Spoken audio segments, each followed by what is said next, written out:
کہ اللہ تعالیٰ ان کو جلد سے جلد بیمار کربلا کے صدقے میں ان کو جلد سے جلد صحتیاب کرے۔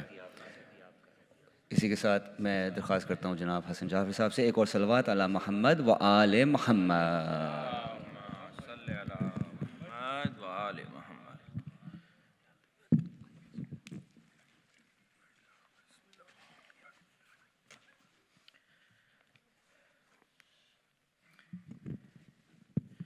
ایک مرتبہ اور بآواز بلند نعرہ صلوات بھیج دیجئے۔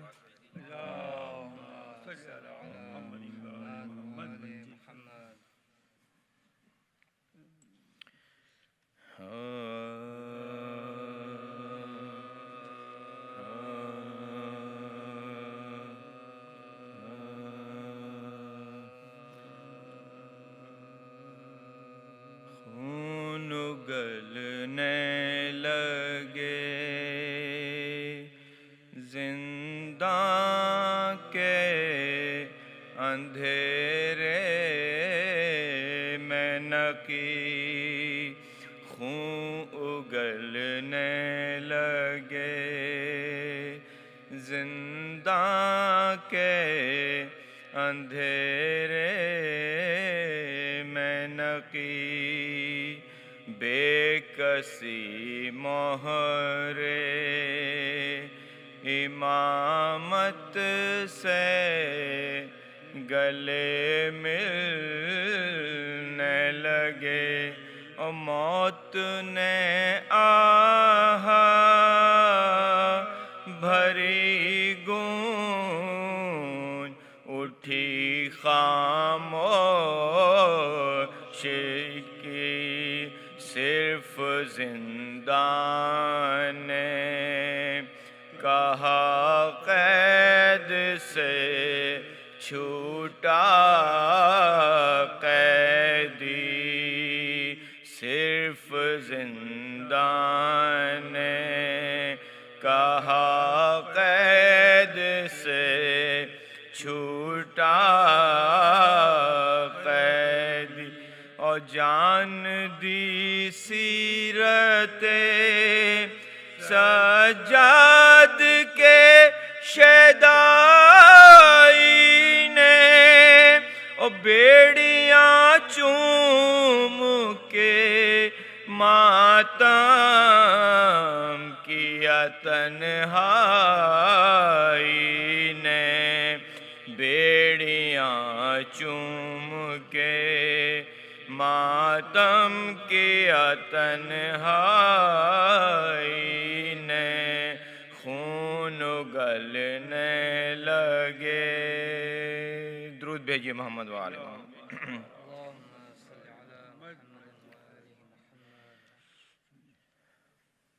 سلام کے چند اشعار ہیں۔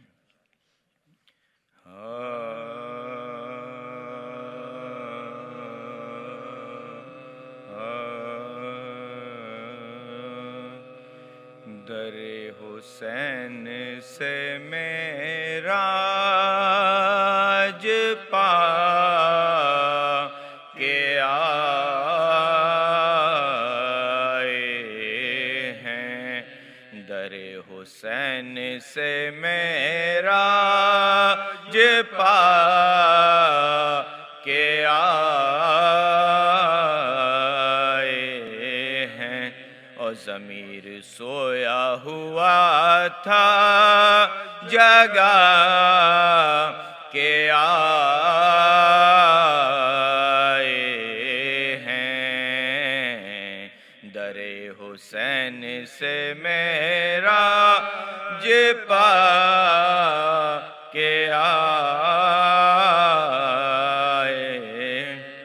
اور علی کو کیوں نہ پکاریں رسول خیبر میں، علی کو کیوں نہ پکاریں رسول خیبر میں، یہ ہر محاذ پہ بگڑی بنا کے آئے ہیں، یہ ہر محاذ محاذ پہ بگڑی بنا کے آئے، اور نظر اتار لو جبریل اپنے مولا کی، نظر اتار لو جبریل اپنے مولا کی، ابھی ابھی در خیبر اٹھا کے آئے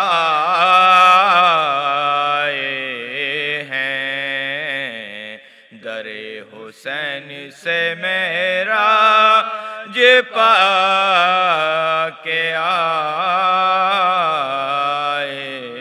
ہیں، فدا نہ چاند ہوں شانوں پہ تیرے کیوں ابا، فدا نہ چاند ہوں شانوں پہ تیرے کیوں ابا، یہ آسمان وفا جگمگا کے آئے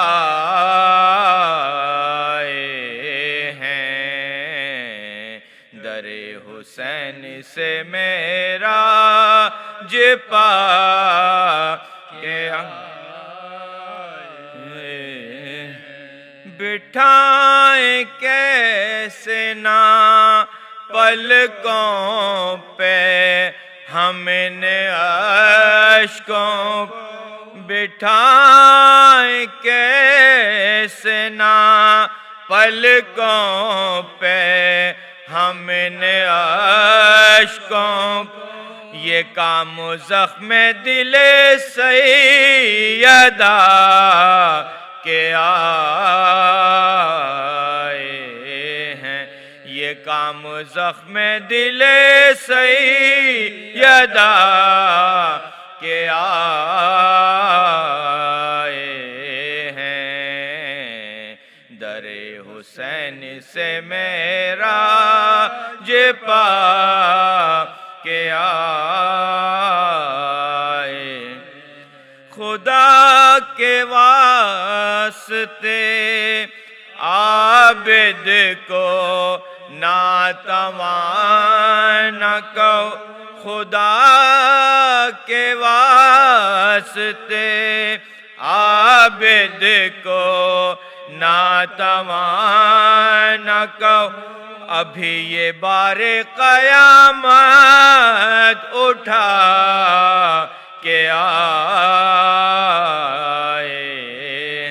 ابھی یہ بار قیامت اٹھا کے آئے ہیں، ہمیں یہ فخر ہے ہم ان کی نسل سے ہیں ارام، ہمیں یہ فخر ہے ہم ان کی نسل سے ہے ارام، سلام جن پہ مسلسل خدا کے آئے ہیں، سلام جن پہ مسلسل خدا کے آئے ہیں، در حسین سے میرا درود بھیجئے محمد وآل محمد۔ فاتحہ۔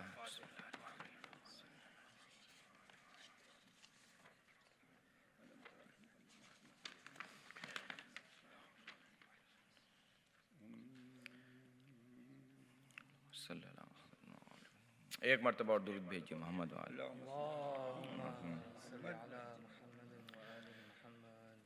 مرثیے کے چند بانی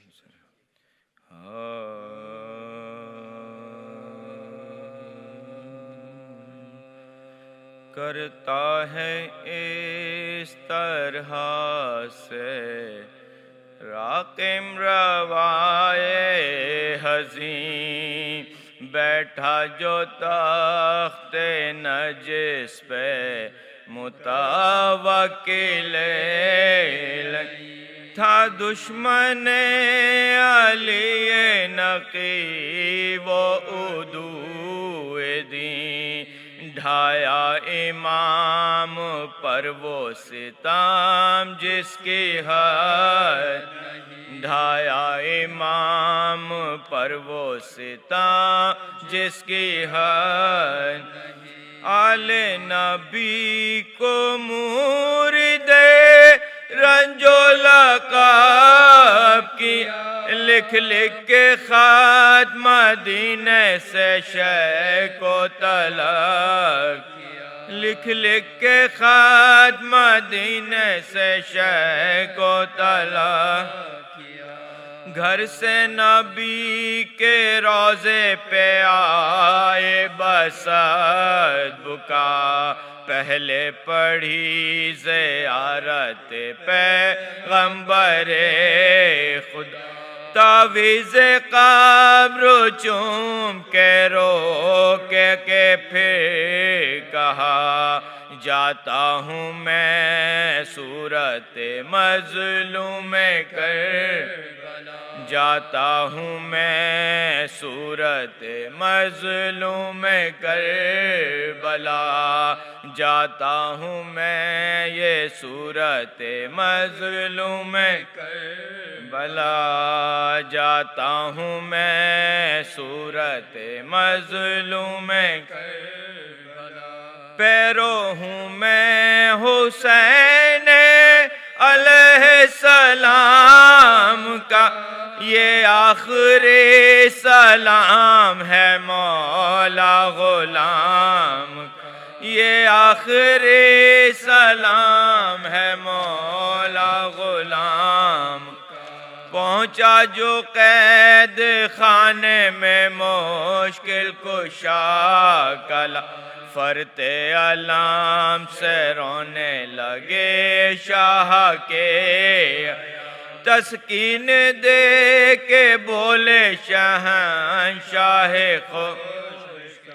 اس سے ہوا تھا دختر شیر خدا کا اس سے ہوا تھا دختر شیر خدا کا زندان شام زینب ناشد کے لیے ارے تو کے گرا تھا سید سجاد تو کے گرا تھا سید سجاد کے کب یہ خراب شام کے زندہ سے ہے سوا زینب کی طرح قید میں ہے کون بیرد سوچو دلوں میں کیسی سکینہ پہ تھی قیدی ہے کون صورت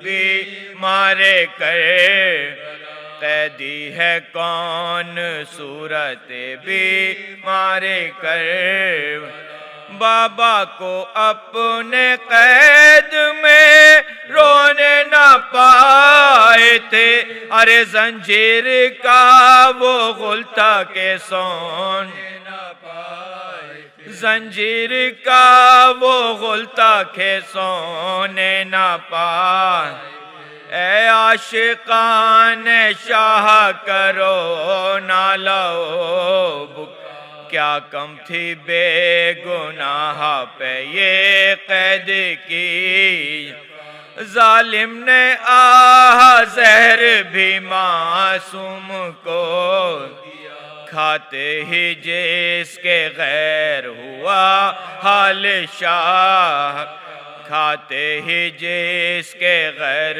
ہوا حال شاہ تلقین صبر کرتے ہی خاموش ہو گئے اٹھا وہ درد دل میں کہ بے ہوش ہو اٹھا وہ درد دل میں کہ بے ہوش روتے ہوئے گئے حسن عسکری قریب رکھا جو ہاتھ نبض پہ دل ہو گیا چلائے ہائے اٹھ گئے دنیا سے شاہ غربت میں اب غریبوں کا حامی کوئی غربت میں اب غریبوں کا حامی کوئی نہیں کفیل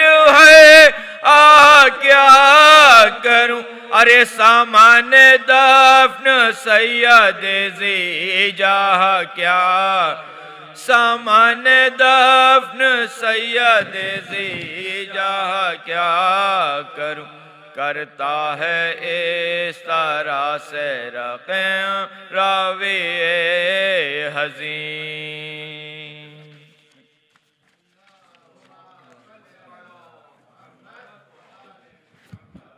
جزاک اللہ حسن بھائی. ایک اور صلوات علی محمد و آل محمد. My dear brothers, before I invite Maulana, if I can kindly request, I know some people are scattered, to kindly move forward a little bit. تھوڑا سا پلیز آگے آ جائیے گا تاکہ ایک مجلس کا ماحول ہو جائے گا. اور آتے آتے ایک اور صلوات علی محمد و آل محمد. بہت بہت شکریہ. Just two announcements, my dear brothers and sisters. Number one, Friday, January 10th, we will have a jashan for the Wiladat of Imam Muhammad Taqi alayhi salam. And on Monday, January 13th, we will have the grand jashan for the Wiladat of Imam Ali ibn Abi Talib alayhi salam. We look forward to seeing you all, inshallah, join us in these two occasions. And with that, I would like to request our very own Maulana Syed Rizwan Rizvi to come up and to address tonight's majlis. Please welcome him with salawat. Ala Muhammad wa Ali Muhammad. بارے دیگر نعرے صلوات. بر حبیب خدا ختم الانبیاء امام زمانہ بلند تر صلوات. جزاک اللہ. رحم اللہ من قرأ سورة الفاتحة. بسم اللہ الرحمن الرحیم.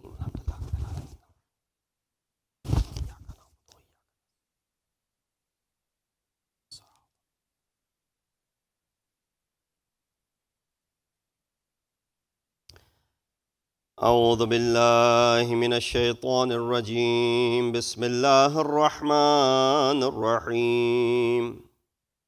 الحمد للہ الذی قصرت عن رؤیتہ ابصار الناظرین وعجزت عن نعتہ اوہام الواصفین.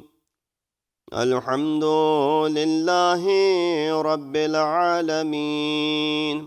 الصلاة والسلام على أشرف الأنبياء والمرسلين خاتم النبيين أبي القاسم محمد وأهل بيته الطيبين الطاهرين المعصومين الذين ذهب الله عنهم الرجس وطهرهم تطهيرا.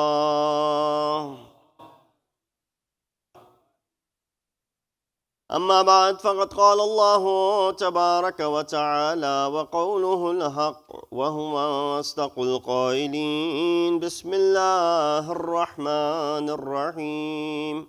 يريدون أن يطفئوا نور الله بأفواههم وَيَأْبَى اللَّهُ إِلَّا أَن يُتِمَّ نُورَهُ وَلَوْ كَرِهَ الْكَافِرُونَ. صدق الله العلي العظيم.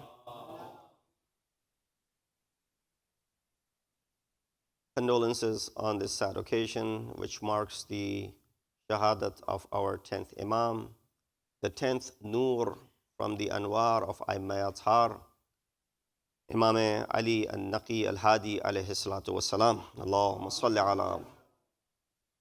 We send these condolences to all the mu'mineen and mu'minat, especially to Imam of our time, Imam Mahdi, ajjalallahu ta'ala farajahu sharif. Allahumma salli ala.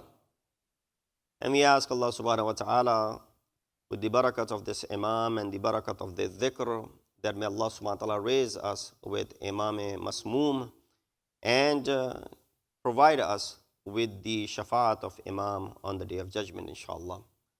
I recited this ayat, number 32 from Surah Tawbah, in which Allah subhanahu wa ta'ala addresses the kuffar, addresses the mu'mineen regarding the kuffar, because the end of the ayat says, وَلَوْ كَرِهَ الْكَافِرُونَ. Although the kuffar might despise this plan. The ayah says, يُرِيدُونَ أَن يُطْفِئُوا نُورَ اللَّهِ بِأَفْوَاهِهِمْ. The kuffar want to extinguish the nur of Allah subhanahu wa ta'ala with their mouths. Afwah, we use the word afwah in Urdu, which is a rumor. In Arabic, the word afwah is the plural for the mouth, fam. That kuffar want to extinguish the nur of Allah subhanahu wa ta'ala with their mouths. But Allah intends on mutimma nurihi, to bring His nur towards itmam and completion. There are two words that are used in Arabic. One is kamal, one is tamam. One is ikmal, one is itmam. Pretty much these words have the similar meaning, but slight difference. And that is the reason Allah subhanahu wa ta'ala uses the word tamam over here and not the word kamal over here. You've heard this word kamal at other places as well, when Allah talks about the wilayat of Amirul Mu'mineen, al-yawm akmaltu lakum dinakum. And then wa atmamtu alaykum ni'mati. So both words are used there. Akmaltu and atmamtu. The difference is, when there's a discussion on kamal, the ajza, the parts, are stand alone by themselves. Meaning it will not hinder with the other one if one is there. Let me clarify with an example. For example, in the month of Ramadan, which is fast approaching, we're already in the month of Rajab, you are obligated to fast for 30 days. Let's say you didn't fast the first 10 nights or the first 10 days. And then you started fasting from the 11th of Ramadan. Last 20 fasts that you performed, are they by any means hindered by the first 10 that you didn't fast? No. You still have to make up the first 10 that you missed for whatever reason, but they do not hinder with the remaining 20. So that is called ikmal. But on the opposite, itmam is a single day's fast. Let's say a fast of a single day is about 14 hours. You say, well, out of 14, I'll fast for 13. I won't fast for 1 hour. If you don't fast for that 1 hour, is your fast complete? No, it's not. That is the difference between itmam and ikmal. Allah subhanahu wa ta'ala says over here that Allah intends to complete His nur. And if even one of the nur and the anwar is not used, then remains, everything else falls apart. So here the ayat would translate as such. that yuriduna an yutfi'u nur Allah bi afwahihim. They want to extinguish the fire or the nur of Allah subhanahu wa ta'ala. The nur could be what? Nur is Quran. The nur is Prophet. The nur is Islam. The nur is the wilayat of Aimmayatar. All of these are anwar, which are the manifestation of this nur which is being mentioned in this ayat. What do the kuffar want? They want to extinguish it. By doing what? By blowing onto it. You know, you have a candle. If you lose power, you turn on this candle. And when the power is back, what do? You blow it out. You have the candle on your birthday cake. You make a wish and you blow on the candle. It puts out the fire that is on the candle. But this itself seems like a very weak way of extinguishing something. You can put out a fire on a candle. But if the house is on fire, can you put it out by blowing onto it? No, you can't. You'll need something superior and bigger. The fact that Allah subhanahu wa ta'ala says they're using their mouths to put out the nur of Allah subhanahu wa ta'ala itself is telling there's no way that you can do that. There's no way. Imagine someone blowing on a house which is on fire. People will get this person away. You're going to burn yourself alive. So nur of Allah is something so substantial that cannot be blown off by just merely blowing onto it. But here the word afwa is not literally blowing onto something. It's a metaphor. What is it a metaphor for? For using your tongue. This is where we understand tablighat-e-su, the false media, which has these tablighat and propagation through the tongue. Right? Someone gives a fiery speech. Someone writes an article. Someone puts a post on different social media platforms. There's a propaganda that is brewing. And right away, the deviation begins from that point on. This was something that was done in the time of our Prophet of Islam, Hazrat Muhammad Mustafa sallallahu alaihi wa alihi wasallam. When he first introduced the religion, there were three systematic ways of infiltrating. First was, let's bring him on board. When he first initiated, he said, let's bring him on board. They came to Hazrat Abu Talib, the protector of Rasulullah. Oh Abu Talib, bring your nephew and we want to negotiate with him. There are three things which are usually people in the world they want. If your nephew wants one of these three, we'll give it to him. If he wants power, we'll give him the highest post. He wants to be the president. He wants to be the king. He wants to be whatever the highest post is, we'll give it to him. If he wants money, we'll give him enough money that all of his generations to come will not need to work. And of course, if it's in need of the most beautiful of the women of this community, in the society, we will provide that to him as well. Rasulullah said to Abu Talib what? You all know the answer. لَوْ وَضَعُوا الشَّمْسَ عَلَى. If they were to put the sun on my right hand and the moon on my left hand, even then I will not side with these people. I'll continue to propagate. So that was their first agenda, to bring Rasulullah on board, to provide him. When that didn't work out, they went after the second one, which is false rumors. يُرِيدُ أَن يُطْفِعُوا نُورَ اللَّهِ بِأَفْوَاهِهِمْ. By associating things with Rasulullah.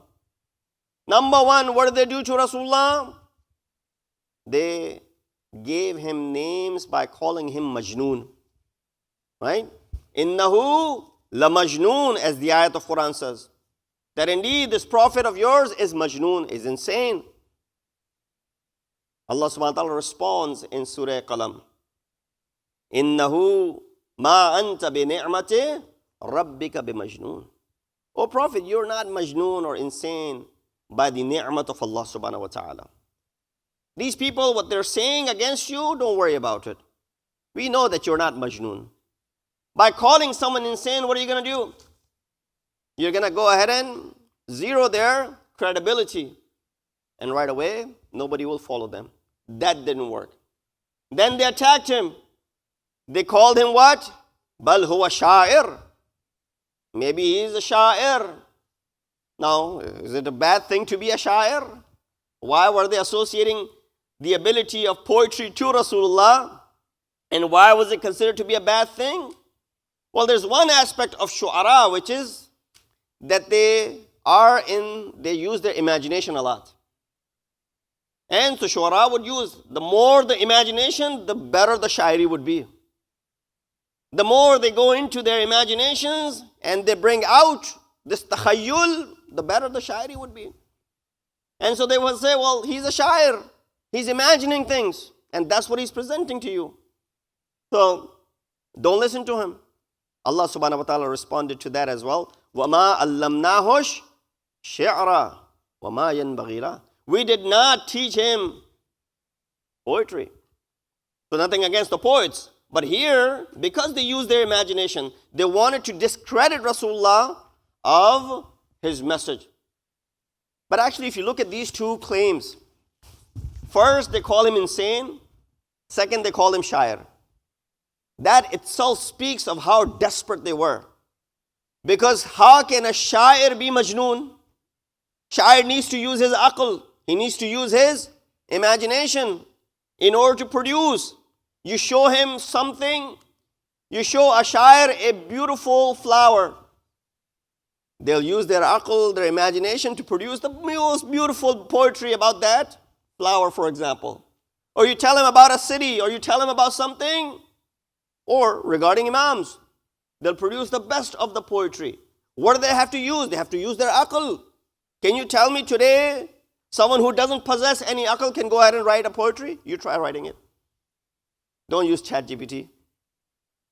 It's impossible, it's difficult. So that itself shows you how desperate they were. That didn't work either. And the last thing that they associated with Rasulullah was what? Haza sahirun kazzab. That when majnoon did not work, when sha'ir budan did not work, then they called him to be sahir, magician. He's nothing but a magician. Don't fall into the trap of this prophet. So here we understand what kuffar wanted. They wanted to put out the nur of Allah subhanahu wa ta'ala. Allah intended on completing his nur, walau karihal kafirun. Even if the kuffar are thinking of it as makruh. One of the manifestation of this nur of Allah subhanahu wa ta'ala is in the form of the wilayat of Amirul Mu'mineen Ali ibn Abi Talib alayhi salatu wassalam. In fact, under this very ayat, when sixth Imam was asked as to what is the nur that is being referred to in this ayah, Imam responded by saying the nur is the wilayat of Ali ibn Abi Talib wa awladihi. It's the wilayat that is being mentioned as the nur of Allah subhanahu wa ta'ala. Hence it brings me to tonight's discussion. That our 10th Imam is the 10th nur in this series of Anwar that came one after another. He is one of those Imams who assumed the Imamat at a very young age. He was merely 8 years old. His father assumed it when he was 7 or 8 years old. Imam Hadi assumes it when he is 8 or 9 years old. He was born in the year 212. His father, Imam Muhammad Taqi, passed away, or his Shahadat was in the year 220. 8 years old. Both of these Imams, father and son, they assumed the responsibilities of Imamat while they were still in single digits. They hadn't even become 10 years old yet. So of course, a lot of responsibility on Imams. Imam lived for 42 years. His Shahadat is in the year 254. And the muddat of his Imamat from 220 until 254 is 34 years of the span of the Imamat of our 10th Imam.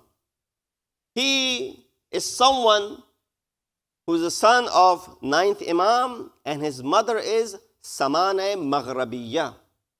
Maghreb refers to the present day Marrakesh or Morocco. That's where she was from. And that is itself is something that the mothers of our Imams were not random. And so, well, one is from Rome, the mother of Imam Zamana, one is from Morocco, another one is from Egypt. They're not random, because in order for someone to raise an Imam, this was something which was already written in the history. And therefore, Samana Maghrabiya is an individual which Imam praises himself. Inshallah, at another time, I'll speak about her as well. But Imam is presented with this opportunity. He himself, just a little background of his, he himself has 5 kids, as mentioned in the Rawayat. 4 of them are boys, 1 of them is a girl. The 4 sons that Imam Hadi has, one is named Hassan, which is Hassan Askari. Second is Hussein. Third is Muhammad, Syed Muhammad in Balad, that you go and for his ziyarat, known for his barakat, known for the ajaib that people achieve, and all the tawassul that is done to him. And fourth is Ja'far. Ja'far is the Ja'far who was known as Ja'far-e-Kazzab. And of course, he did not agree with Imam's imamat, and he did not agree with Imam's mission. There are riwayat that mention that he later on repented and he went away from what he had said initially. But regardless of that fact, these were the 4 children of Imam. And there was one daughter that is mentioned to our 10th Imam. Salawat ala Muhammad wa ali Muhammad. Imam spent nearly 20 years in the city of Samarra, city which is known as Surra Man Ra'a. Literally means that the one who saw it became happy. Why? Because Samarra was known for its greenery, known for a pleasantry where people would go for vacation.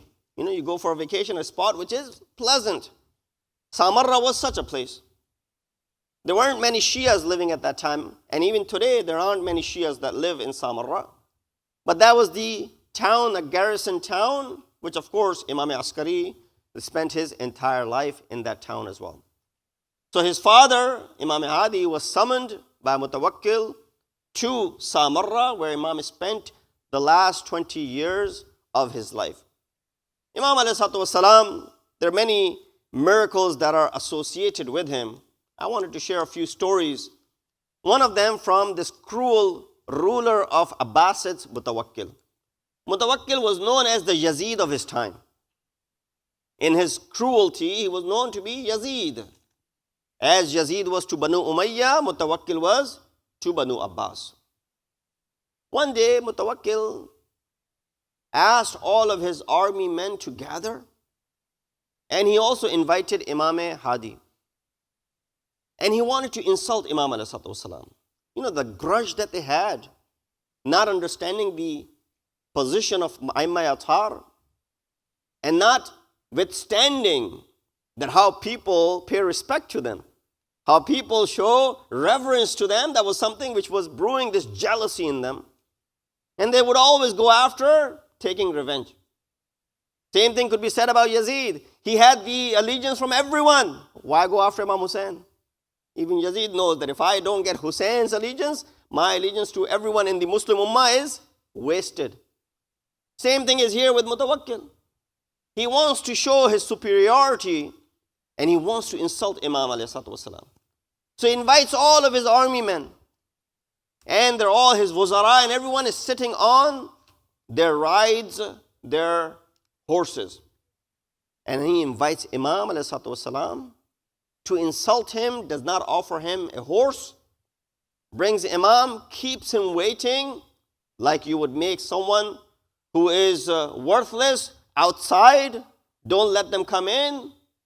And when Imam eventually came in, Imam did not have a place to sit. Imam sat down on the floor. It didn't bother Aimma Athar where they sat. All lands belong to Allah subhanahu wa ta'ala. And wherever they would sit, that land would become mutabarrik. Imam ﷺ sat. Now here Mutawakkil is thinking that he has insulted Imam, has done tahqeer to Imam. One of the companions of Mutawakkil, who had soft heart for Aimma Athar, came to Imam and said, Imam, I'm sorry what is being done to you. Imam ﷺ looked at him and he recited this ayat from Surah Hud, ayat number 65. Imam said this. He said, Tamatta'u fi darikum thalathati ayyamin dhalika wa'adun ghayru makzub. Tamatta'u. You know, you have these 3 days. Tamatta'u fi darikum. In your houses, enjoy 3 days. Dhalika wa'adun. This is the promise from Allah subhanahu wa ta'ala. Ghayru makzub. Which is going to be truthful and it'll come in to be present. This ayat is a reference to the story of Hazrat Saleh, Prophet Saleh, the miracle of Prophet Saleh. What happened? The story you all know. That the Qawm of Hazrat Saleh asked him to produce a miracle. That too, to bring forth a she-camel from the heart of the mountain where there has never been, camels living in it. Bring forth this camel, which is she-camel, and as well as pregnant, at certain age, and so on and so forth. Hazrat Saleh raises the hand and says, if I do that, will you believe in me? They say, yes. He knew that they won't. But nonetheless, Hazrat Saleh makes dua, and you all know the story. Quran narrates the story, that with the miracle of the dua of Hazrat Saleh ﷺ came forth this she-camel. When she came, Hazrat Saleh was able to produce this miracle. People, instead of believing in him, they were never going to believe. Just like they didn't believe in Rasulullah. They called him Sahir and Kazab. They did the same thing to Hazrat Saleh ﷺ. Hazrat Saleh said, at least now this miracle has been produced. This is Naqatullah. No camel has been associated with Allah subhanahu wa ta'ala. All the animals belong to Allah. All the creations belong to Allah subhanahu wa ta'ala. But this is one camel that is referred to as what? 3 places in Quran. Naqatillah, Naqatillah, Naqatullah. That this is the camel of Allah subhanahu wa ta'ala. Just like all the lands belong to Allah, but there's only one, Baytullah. All the months belong to Allah subhanahu wa ta'ala, but there's only one, Shahrullah. Similarly, there's one Naqatullah. What did they do to this Naqa? فَأَقَرُوهَا. فَأَقَرُوهَا. They killed it. Kedar ibn Salif is the culprit who killed this Naqa Saleh. What happened after that? This ayat was revealed. The ayah said what? تَمَتَّعُوا فَقَالَ تَمَتَّعُوا فِي دَارِكُمْ ثَلَاثَةِ أَيَّامٍ. Be in your houses for 3 days. ذَلِكَ وَعْدٌ غَيْرُ مَكْذُوبٍ. This is a promise which will be fulfilled. What happened after 3 days? Adhab ilahi fadamdama alayhim rabbuhum. That the adhab of Allah subhanahu wa ta'ala came on the people of Hazrat Saleh and destroyed them. This man heard this ayat from Imam Hadi and then he went away. And he was speaking to someone later on. He said, I went to Imam Hadi to show respect to him, that how Mutawakkil was treating him. And Imam recited this ayat from Surah Hud. The man said, you heard it yourself? He said, yes, Imam recited this ayat. He said, if you have any business with Mutawakkil, go take care of it now. Because this is the prediction that Adhab is going to come and Mutawakkil will not be around. And that's what happened. After 3 days, Mutawakkil departed this world, left and was wasil Jahannam. And this is a miracle of Imam Hadi alayhi salatu wasalam. Salawat biji Muhammad wa ala Muhammad. And Masumin are not limited to only those who are their followers. Of course, there's more Nazare Karam for those who are the followers of Aimma Athar. But they are imams, just like Rasul is Rasul for all of mankind. They are also imams for all of mankind. Not just mankind, but jinn as well as the animals. They all believe in the wilayat of Aimma Athar. So there was a Christian man. His name was Yusuf ibn Yaqub. He didn't believe in imams. He didn't believe in Islam. But Mutawakkil has summoned him. And of course, Mutawakkil being Mutawakkil and a cruel ruler of that time, if he ever summoned anyone, that means either that person was going to be killed or put into the prison. Now this Christian man, Yusuf, was really scared. He asked his neighbor who was a Shia, he said, what do you do when you are in distress? He said, we do tawassul to our imams. You know why we have tawassul today? You run into any distress in your life, when nothing is working, no wealth is available and usable, and no connection is helping out, there's only one connection, and that is tawassul to Aimma Athar. He said, we do tawassul to our imams. He said, and that works? He said, absolutely. He said, I make another that I will give 100 dinar as another to Imam of the time, if my distress is removed. Yusuf then departs and he's moving towards Mutawakkil. He said, why shouldn't I go ahead and fulfill my niyat before I go to Mutawakkil? Although you don't have to fulfill your nazar before the event has happened, right?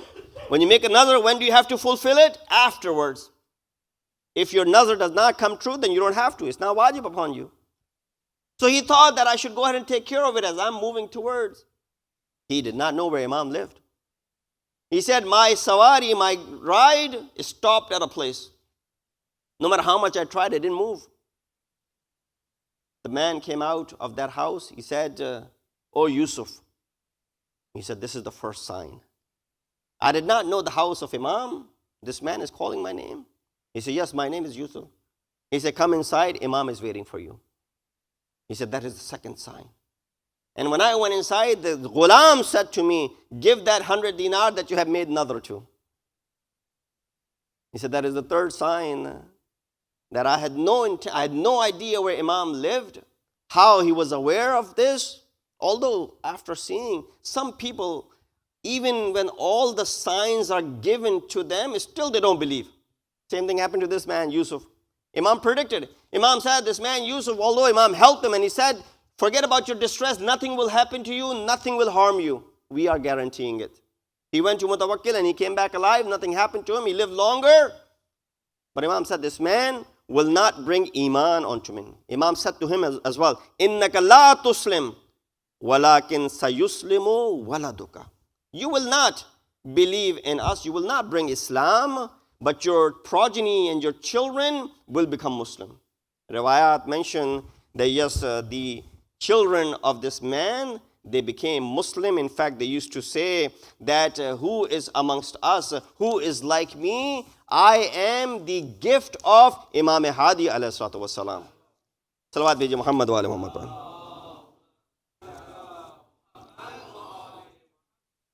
He said, Kana yaqul ana basharatu Maulaya Imam al-Hadi. I am the basharat and the glad tidings given by Imam Hadi. And that's what I am. Of course, there's not enough that we can emphasize as far as the cruelty of Mutawakkil is concerned. He was the 10th caliph of the Abbasids empire. Ashiruhum kafiruhum. This is what is said about him. The 10th one of them is the most cruel and the kafir of all of them. And therefore, he would never rest by not harming Imam alayhi salatu wasalam. Some of his, jasus and those who were conspiring and those who were spying, they said to him, and these were the rumors, that Imam is holding on to the letters from his followers and Imam is keeping weapons in his house and we should raid his house. Mutawakkil gave the consent. They raided the house of Imam. And when they raided the house of Imam alayhi salatu wasalam, of course, they found Imam to be sitting on the floor and worshipping and doing the ibadat of Allah subhanahu wa ta'ala. But they found a bag that had 1,000 dinar in it. So they couldn't find any weapons. They couldn't find any letters. But they found this bag of money. And said, well, let's just take Imam into custody and bring him in front of Mutawakkil. They bring Imam in front of Mutawakkil, who was drunk. And he offered Imam some drink as well.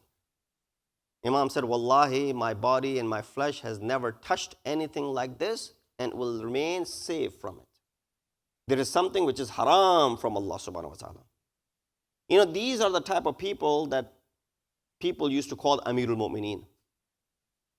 Yazid was called Amirul Mu'mineen. Mutawakkil was called Amirul Mu'mineen. Muawiyah was called Amirul Mu'mineen, the one who conspired to remove the name of Rasulullah from Adhan. This is documented. He said, I want to remove the name of Rasulullah. I want to remove the name of Muhammad from Adhan. Hence this ayat, Wallahu mutimmu nurehi. They want to remove the nur of Allah subhanahu wa ta'ala with their mouths. Allah subhanahu wa ta'ala will make sure that none of that happens. The rule of these cruel leaders lasted for more than 500 years. When did Abbasids come into power? 132. And they were in power until the 7th century. until Halaku Khan came from the progeny of Genghis Khan, and he attacked Baghdad, and he ended the rule of the Abbasids. And that is the reason today even our brothers, they blame us for that. Why? Because one of the Shia scholars, Tusi, Nasir Tusi, he was, a scientist at that time. He did not aid Halaku Khan, but Halaku Khan respected him. And he gave him some ministry and provided for him. They said, well, look, the Shias are helping end the Islamic ruler or Islamic state, for example. What kind of Islamic state was that? Islamic state which is run by these Umara al-Mu'mineen that you call them, who are drunk, and those whose characters is known to people. That came to an end. And see what history is repeating itself. Today we see the similarities that is still out there. Salawat bi Muhammad wa ali Muhammad Bara. So our discussion is not just stories after stories. Towards the second part of the discussion, I wanted to bring something from the Kalam of Imam, where one of his closest companions by the name Shah Abdul Azim Hassani. He is Hassani from the progeny of Imam Hassan Mujtaba by 4 generations. So he's not direct descendant of an Imam, or not a son or grandson of an Imam. Rather, 4th generation from Imam Hassan, Shah Abdul Azim Hassani. But his maqam is so much because of his rifaqat with Imam Hadi that his grave in Tehran, in Shahr-e-Ray, is the place of the ziyarat which is given the fadilat similar to the ziyarat of Imam Hussain. They go to the ziyarat of Shah Abdul Azim. Why? The ziyarat of Shah Abdul Azim is similar to the ziyarat of Imam Hussain. Many couldn't go for the ziyarat of Imam Hussain. They said, if you couldn't go to the ziyarat of Imam Hussain, where should you go? Go for the ziyarat of Shah Abdul Azim. Shah Abdul Azim Hassani is someone who himself is very knowledgeable, who himself is very educated. He's faqih of his time. But of course, compared to the ilm of Imam, there's nothing. Nothing is there as far as the ilm of Imam is concerned. So he comes to Imam alayhi salatu wassalam, he speaks to Imam, and he says, Imam, I want to run my aqaid by you. This is a practice which we should make it more common amongst ourselves as well. That you should, time to time, speak to the scholars of your time to make sure the things that you're doing are correct. Now, some people do ask these sort of questions. Majority of time, people are asking these questions just to correct their fiqhi masail. But a lot of time, people ask questions which really is not going to be beneficial to you. Someone came and asked, Maulana, is the grave of Hazrat Zainab, is it really the grave in Sham? What difference does it make? If she is buried there, or if she's buried in Egypt, or if she's buried in Medina. If that grave is associated to her, then the karamat will come from it. Or who's buried in Sham? Is it Ruqayya or is it Sakina? Someone asked Ayatollah Jafar Subhani, does Imam Zamana have a wife and children? Is he married? He said, how beneficial would that be for you? You should worry about getting married yourself. Forget about if Imam Zamana is married. That does not help you. There's certain questions that do not help you. Yes, you say, well, it might increase my historical knowledge. True. But what you should really be learning and yearning to learn is aqaid. And if you have learned, correcting those aqaid. Regarding wilayat, how strong is your aqidah about wilayat? Sixth Imam, Imam Jafar as-Sadiq ﷺ said, my wilayat from Amirul Mu'mineen is superior to my wiladat from Amirul Mu'mineen. You understand what that means? He said, well, I'm the grandson of Amirul Mu'mineen, direct descendant of Amirul Mu'mineen. My wiladat is not important, that it is connected with Ali. My wilayat is more important, that it is connected and it has come from Ali ibn Abi Talib. Why? because there could be many people who are the direct descendants of Aimma Athar, just like Ja'far. Ja'far Kadhab, he was a direct descendant of Imam Hadi, but he was known as Ja'far Kadhab. There's no wilayat there. There's wiladat, but there's no wilayat. How helpful is that to him? How did that turn out to be? On the other hand, Salman Farsi, there's no connection to Aimma Athar or Rasulullah, but he's Salman Minna Ahl al-Bayt. When you look at the son of Hazrat Nuh, he's the direct descendant of Hazrat Nuh. But Quran says what? Innahu laysa min ahlik. He's not your son. He's not your ahl. So here we understand your connection through wilayat is far superior if you are connected through wilayat. Salawat biji Muhammad wa ali Muhammad. Similarly, a man came to Imam and he said, Imam, people curse at us. They call us bad names because we are from the progeny of Banu Umayyah. Why? You read that in Ziyarat Ashura. La'anallahu Bani Umayyata Qatiba. What does that mean? May Allah curse upon Banu Umayyah Qatiba. Qatiba means all of them. Those who were part of it and everyone else that believed in them. Qatiba includes everyone. That's what you say. La'anallahu Banu Umayyah Qatiba. Ziyarat Ashura, we said that. Imam said to him, you might be from the progeny and your lineage might go back to Banu Umayyah. But tell me this, who do you love, us or them? He said, Imam, there's no doubt, we love you. We believe in your wilayat. Imam ﷺ then recited this ayat of Quran. He said, Hazrat Ibrahim said, فَمَنْ تَبِعَنِي فَهُوَ مِنِّي. Whoever follows me is from us. So if you follow us, then you're from us. Don't need to worry about what people are saying to you because lineage over there has no value whatsoever. So here comes Shah Abdul Azim Hassani and he asks Imam ﷺ these questions. Imam, he says, Inni uridu an a'rida alayka dini. I want to present my deen to you. I want to present my deen to you. People come and they ask question. I got a lot of people come and they ask. This lady came and she asked, says, Maulana, we're having issues with my spouse and what can I do? I said, well, I need to speak to him.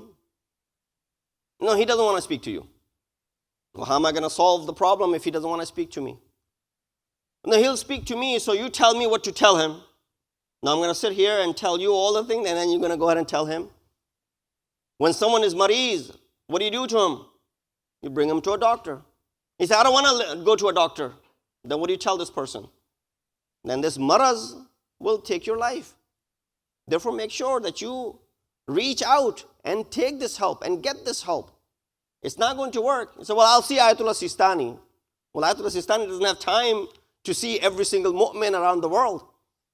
So you need to refer to your local scholars and local ulama. They will be the ones helping you out as far as your issues are concerned. So therefore, this man comes to Imam. He says, I want to run my aqaid by you. Imam says, go ahead. Hati. He said, Hati ya Abul Qasim. Present your masail to me, O Abul Qasim. Imam did not call him by his name, Abdul Azim. He called him by his kunyat, Abul Qasim. This is also showing love that Imam had for this man. He said, I want to run my aqaid, my first aqidah, that I believe it, that Allah is one. And then he counted many sifat of Allah subhanahu wa ta'ala. I believe that Prophet is the last of the messengers. And then he counted a lot of sifat of Rasulullah. And then he said, I believe in Aimma Athar. And he started counting Imam from first Imam till the 10th Imam. And then he said, and he stopped over there. Imam said, then also do iqrar of my son, Hassan, and also do iqrar of my grandson, the one who you will not get to see. He said, although I have not seen them, but I believe in what you're telling me. So he recites the Shahadat as well, believing in all 12 Imams. Then he runs his wajibat. Imam, I believe in these wajibat. The salat is wajib upon me 5 times a day. Khums is wajib upon me. These are all the part of the ahkam and the aqaid that I believe in him. You know, when it comes to the salat, our Karachi was once asked, someone said to him that, you know, we pray 5 times a day, it's repeated. Why do we need to repeat the same thing over and over again? Fajr, Salat, Dhuhr, Asr, Maghrib and Isha, they're all the same. Same thing is being recited every single day, 5 times a day.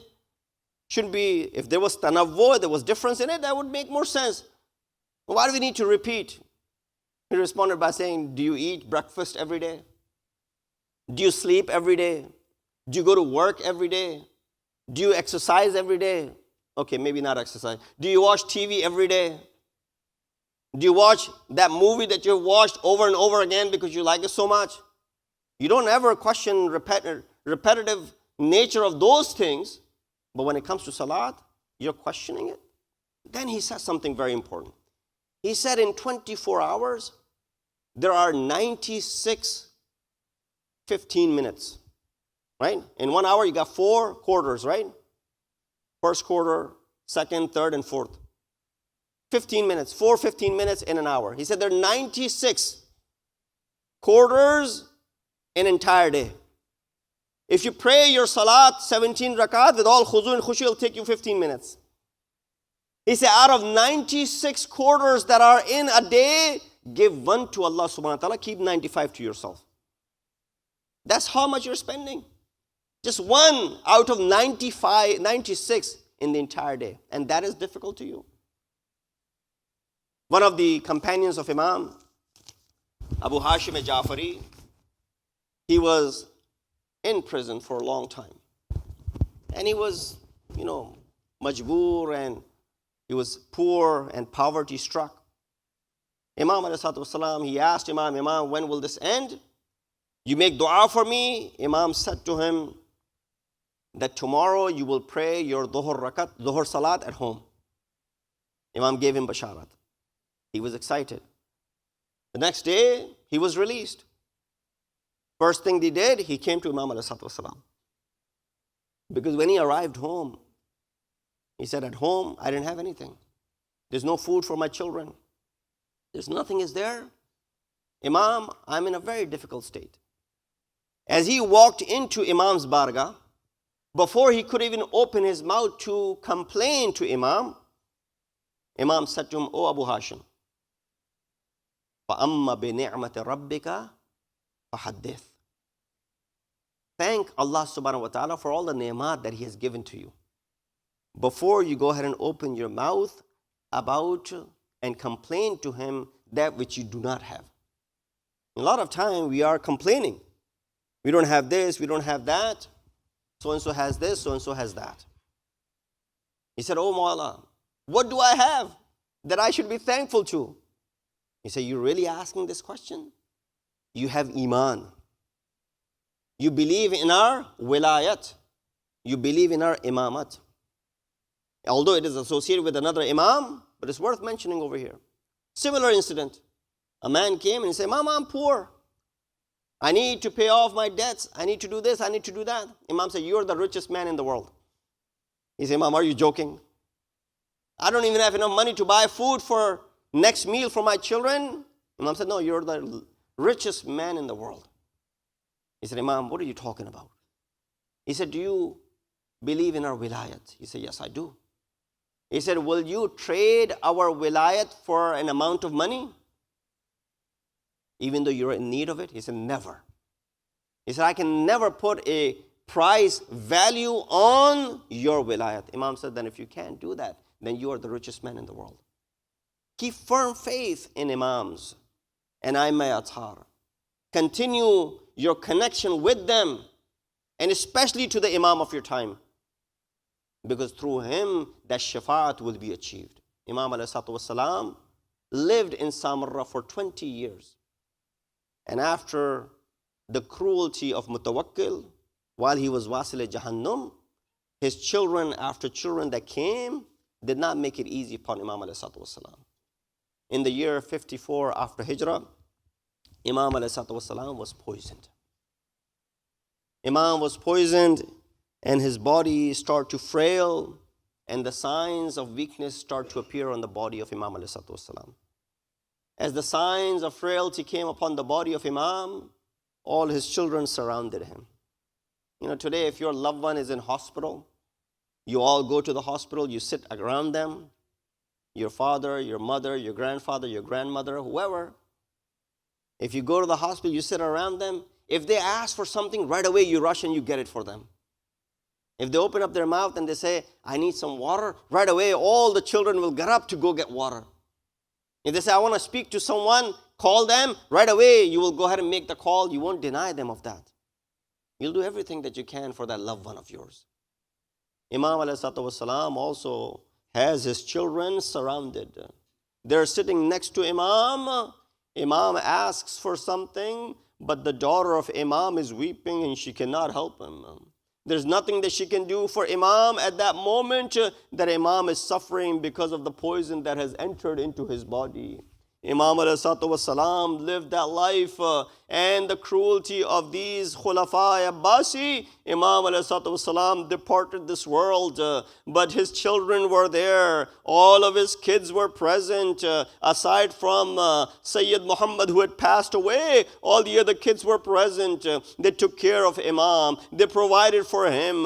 They took care of his last rituals, and the last rites of Imam were taken care of. But remember the jad of Imam. La yawmaka yawmika ya Aba Abdullah. Imam Hussain also has a daughter. While Imam Hadi's daughter was sitting next to him and ready to provide whatever he needed. If he needed water, she would go ahead and get water for him. But the daughter of Imam Hussain, she looks at her Baba, that if he is thirsty, I don't have any water, how will I give it to my father? If she sees the body of Imam, which has been stripped of the clothes, she doesn't have the makna or chadar, how will she provide to Imam? Imam Zainul Abidin said, कि मेरे बाबा पे इतने हमले हुए, अरे इतने खंजर चले, जरों اتنے زخم آئے کہ میرے بابا کے جسم پہ ایک نگینے کے برابر جگہ نہ تھی جس کا بوسہ لیا جا سکتا. اجرکم اللہ. امام ایک بوسہ لینے کی جگہ نہ تھی، لیکن جب زینب آئی ہے، زینب نے دیکھا حسین کے جسم کو کوئی جگہ نہیں بچی جہاں زینب بوسہ دے سکے. ارے زینب نے حلقوم حسین پہ اپنے لبوں کو رکھ دیا. ماتم حسین.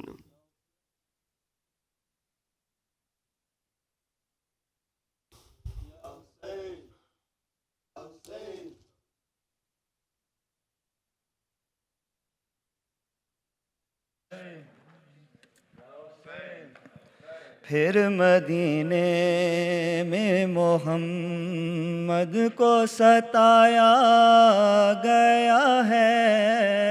پھر مدینے میں محمد کو ستایا گیا ہے. پھر مدینے میں محمد کو ستایا گیا ہے.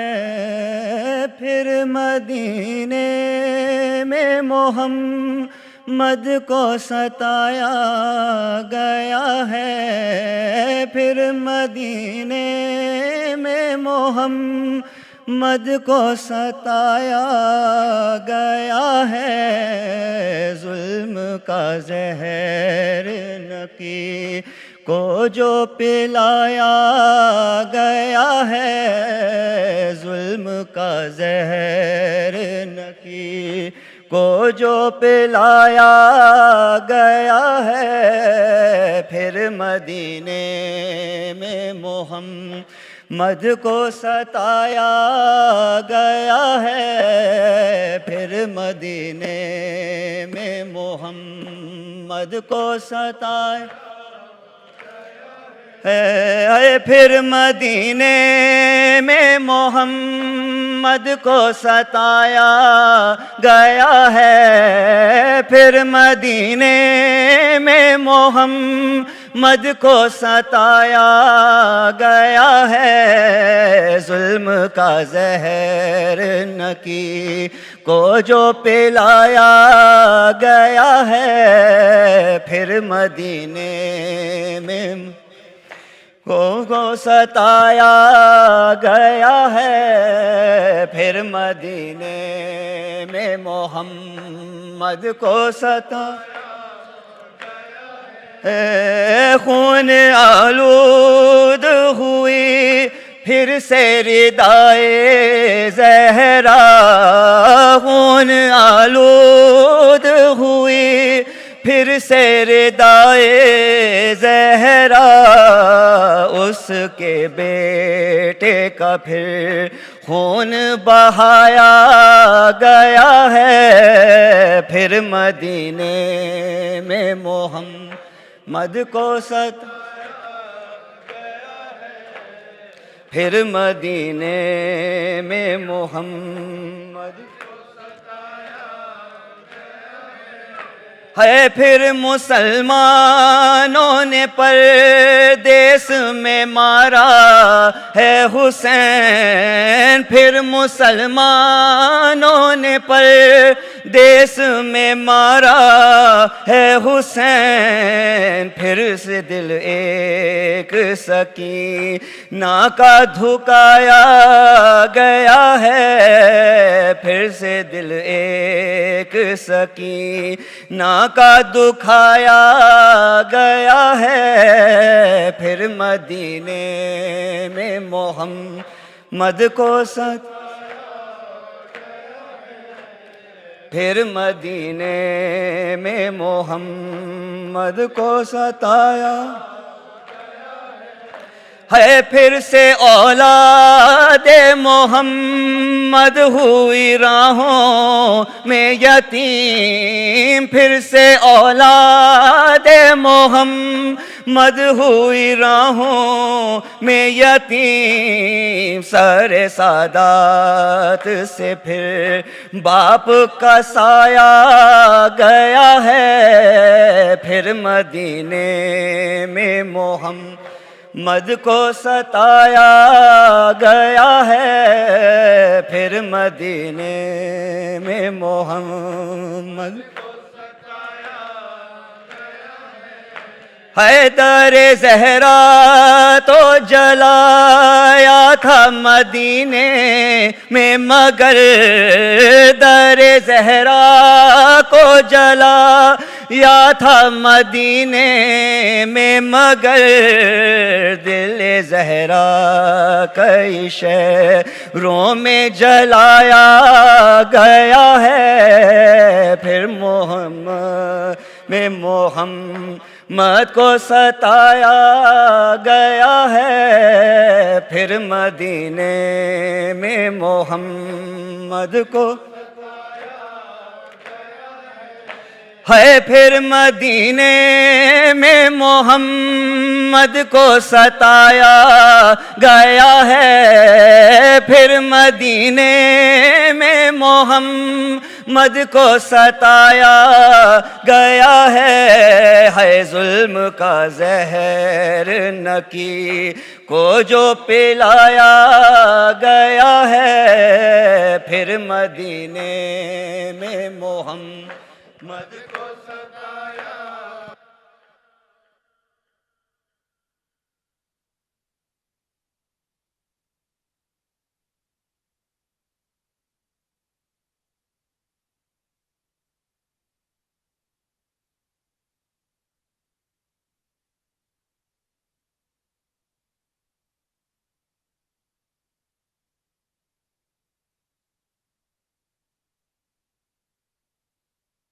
السلام علیکم یا رسول اللہ، السلام علیکم یا نبی اللہ، السلام علیکم یا حبیب اللہ، السلام علیکم یا خیرۃ اللہ، السلام علیکم یا امیر المؤمنین وسید الوسیین، السلام علیکم یا فاطمۃ الزہرا سیدۃ نساء العالمین، السلام علیکم یا سبط الرحمہ و امام الہدی الحسن والحسین سید شباب اہل الجنہ، السلام علیکم یا علی ابن الحسین و محمد ابن علی جعفر ابن محمد و موسیٰ ابن جعفر و علی ابن موسیٰ و محمد ابن علی وعلی ابن محمد الزکی الراشد النور الثاقب वरहमतुल्लाहि वबरकातुहू। अस्सलामु अलैका या सफ़ी अल्लाह, अस्सलामु अलैका या सिर्र अल्लाह, अस्सलामु अलैका या हब्ल अल्लाह, अस्सलामु अलैका या आल अल्लाह, अस्सलामु अलैका या खीरत अल्लाह, अस्सलामु अलैका या सिफ़त अल्लाह, अस्सलामु अलैका या अमीन अल्लाह, अस्सलामु अलैका या हक़ अल्लाह, अस्सलामु अलैका या हबीब अल्लाह, अस्सलामु अलैका या नूर अल अनवार, अस्सलामु अलैका या ज़ैन अल अबरार, अस्सलामु अलैका या सलील अल अख़यार, अस्सलामु अलैका या उन्सर अल अत्हार, अस्सलामु अलैका या हुज्जत अर रहमान, अस्सलामु अलैका या रुकन अल ईमान, अस्सलामु अलैका या मौला अल मुअमिनीन, अस्सलामु अलैका या वली अस सालिहीन।